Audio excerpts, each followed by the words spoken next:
Saut droit. Avec immersion immédiate, on attendra à 3 mètres que la palanquée se réunisse. On en profite pour équilibrer ses oreilles.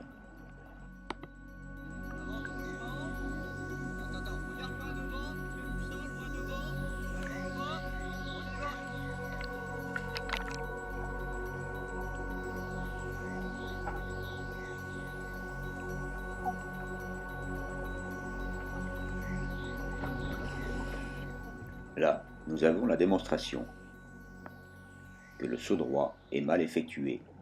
Normalement, sur un saut droit, nous devons descendre au plus rapidement possible.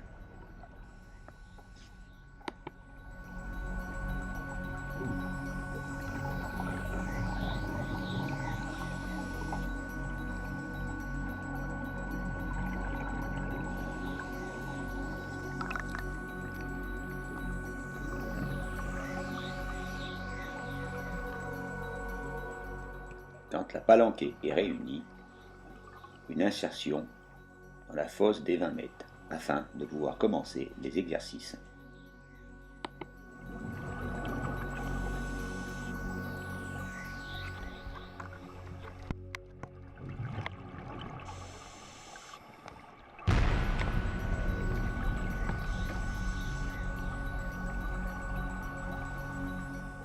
Une fois que les élèves considèrent qu'ils sont stabilisés, nous allons pouvoir commencer. Nous commencerons par la démonstration, par l'encadrant d'un vidage de masque. Puis, chaque élève fera le sien.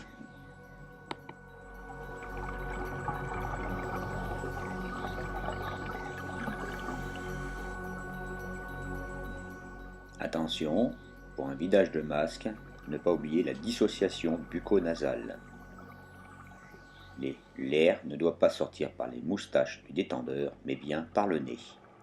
Et attention à votre stabilisation.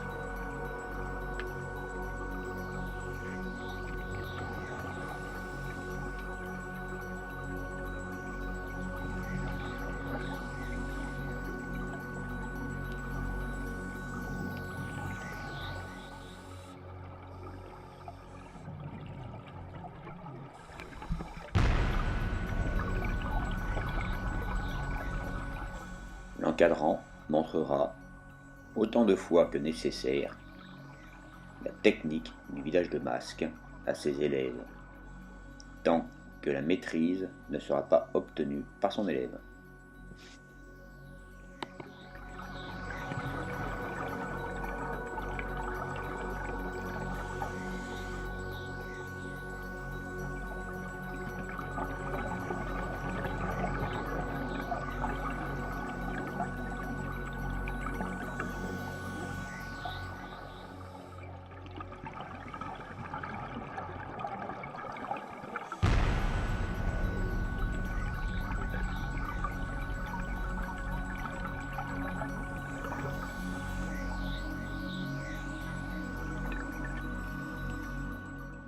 Voilà une assistance qui me paraît un peu longue et mal partie. Ne mélangez pas vitesse et précipitation.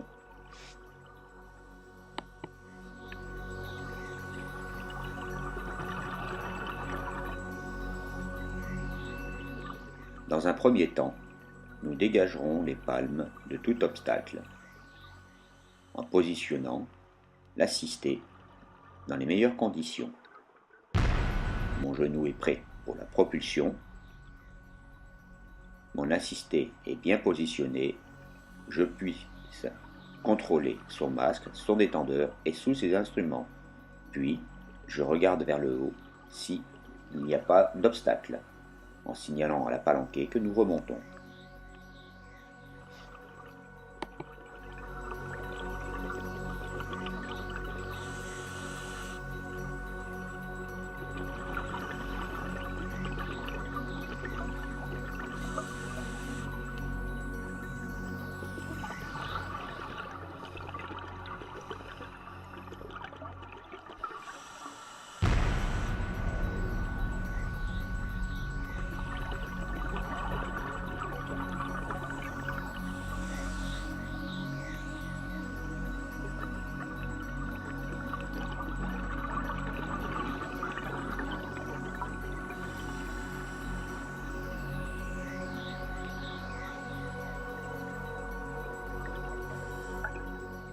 Attention, lors d'une assistance ou d'un sauvetage, le palmage ne doit pas être un moyen de propulsion. Tout au plus, il sert à corriger l'angle dans lequel vous montez.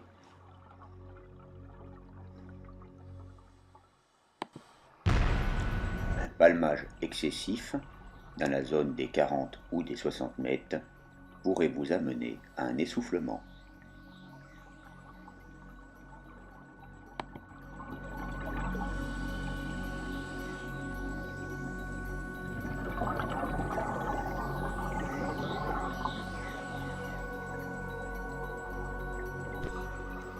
Démonstration technique de l'encadrant.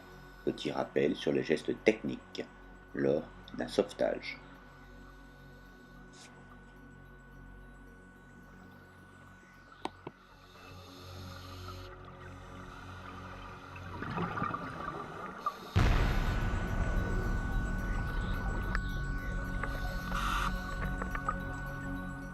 Je vous rappelle que lorsque l'on prépare un niveau 3, le sauvetage comme l'assistance sont dans des compétences que vous devez maîtriser. Souvent, un petit rappel peut s'imposer, mais dans l'ensemble, le geste doit être relativement fluide et précis.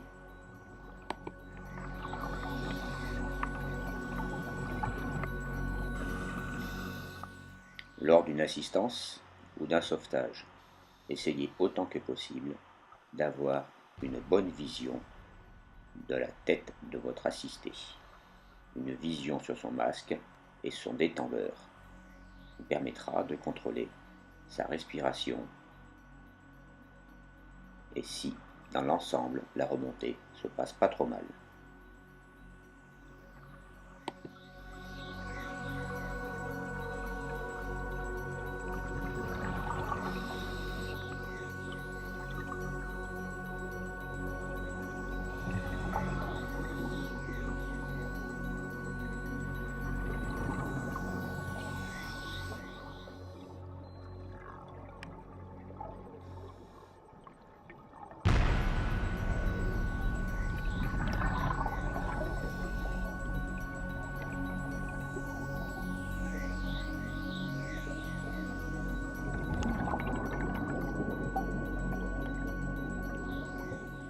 Ne jamais lâcher le détendeur, même proche de la surface.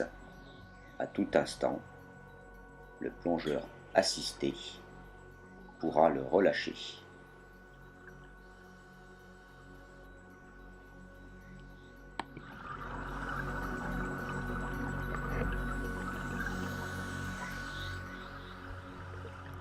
Ne mélangez pas vitesse et précipitation.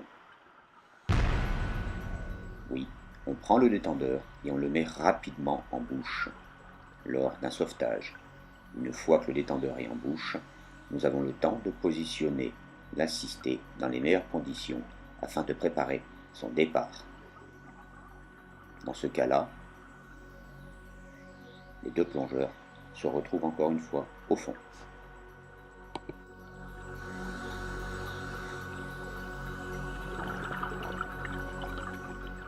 Une démonstration technique par l'encadrant s'impose de nouveau. On remet l'embout en bouche, on positionne son plongeur dans les meilleures conditions qui soient, de façon à pouvoir préparer son départ. J'ai un visuel sur tout mon plongeur, sur son masque, sur son détendeur. Je regarde l'environnement, si rien, pas d'obstacle au-dessus. Je communique avec ma palanquée pour leur signaler que nous remontons. Puis, c'est parti.